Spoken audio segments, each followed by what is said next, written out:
form of skin condition that is commonly seen amongst adults and children is eczema. Dr. Persaud-Webb tells us more. Eczema is really a reaction pattern, a skin pattern we see. And eczema can be caused either by things inside of you or outside of you. Now, so it's either caused by external factors or internal factors. External factors would be things like contact eczema, where you're allergic to something, right? For example, the seats in your car, or you're allergic to sulfur, etc., something external. And once we can pinpoint what it is and you avoid the offending agent, you don't have any problems with the eczema. It's still there where you don't have any problems with it. In the vast majority of cases though, when we talk about eczema, we talk about endogenous eczema, which is caused by things inside of us. And in the vast majority of time, eczema is first seen in childhood. Child develops it. And what is interesting is very often the mother picks it up and she would tell the midwife or the doctor that the child, something is wrong with the child's skin. And usually they tell the mother, listen, the child is overdue, or this is due to being in the womb, etc., right? But the usual pattern is for the first 3 or 4 months of the child, they're perfect. Then the skin starts breaking out. And what is interesting is that in the child, it tends to develop first on the face, okay? Because all the baby could do is rub its head in the wet sheets, right? Later on, it develops all over the body.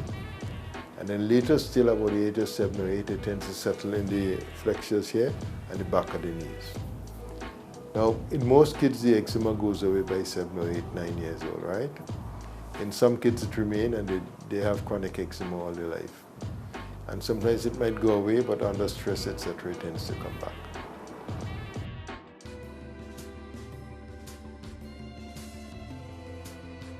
Usually we use antihistamines, things like DPH or Histal, to stop the itching. Usually we'll use a very mild steroid, hydrocortisone or Advantan, very, very mild preparations. Usually we'll use something called glycerin and aqueous cream, which is a moisturizer. Usually we try and tell the parent to understand that the treatment is really to moisturize the skin and keep it supple. And we usually ask them to bathe at least once a day. We usually ask them to apply the medicines after bathing, because when the skin is dry, it doesn't absorb as much. When the skin is hydrated and is moist, then you get better absorption. Usually we insist that they give them the antihistamines at night, so the child goes to sleep, but the rest of the people in the house also go to sleep.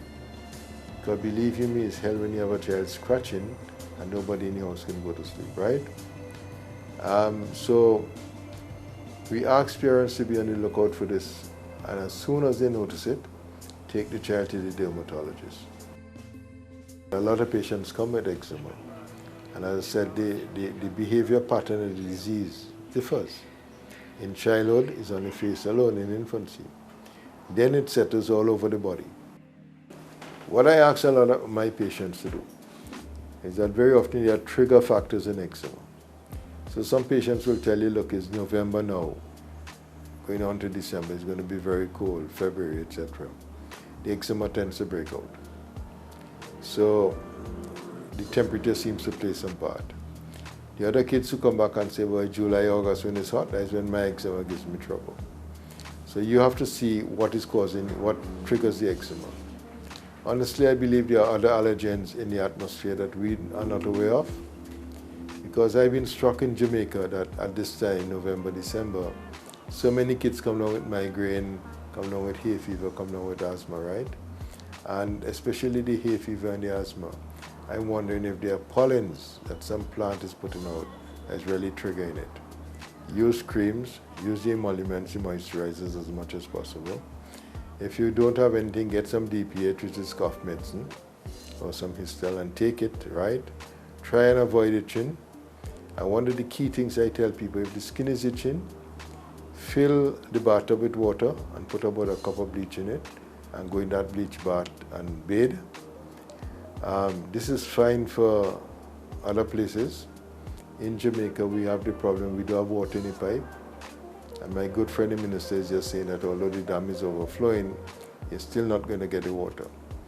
So I tell patients, I say, fill a bottle, a gallon bottle with water, Put a teaspoon of bleach in it and use that with a piece of cotton wool to soak the skin, and that will stop the itching. 4 diseases: eczema, asthma, hay fever, and migraine.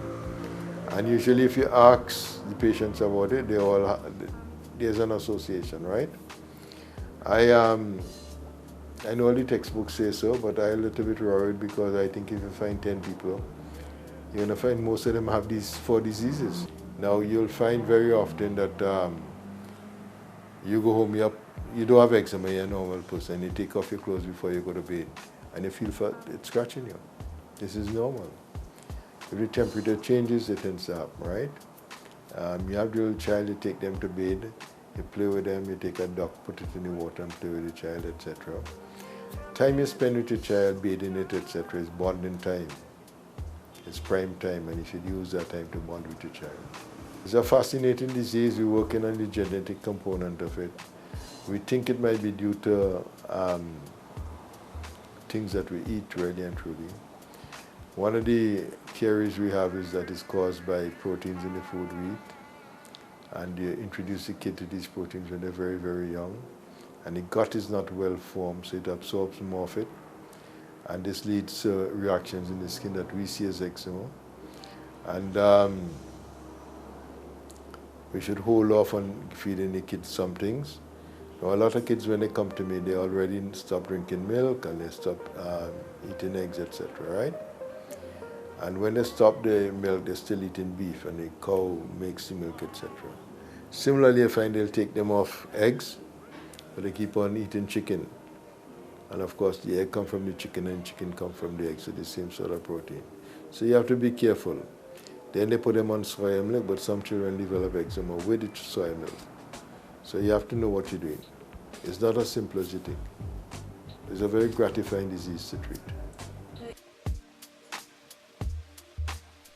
Your skin reflects your health. It's your body's canvas and one of its most valuable assets.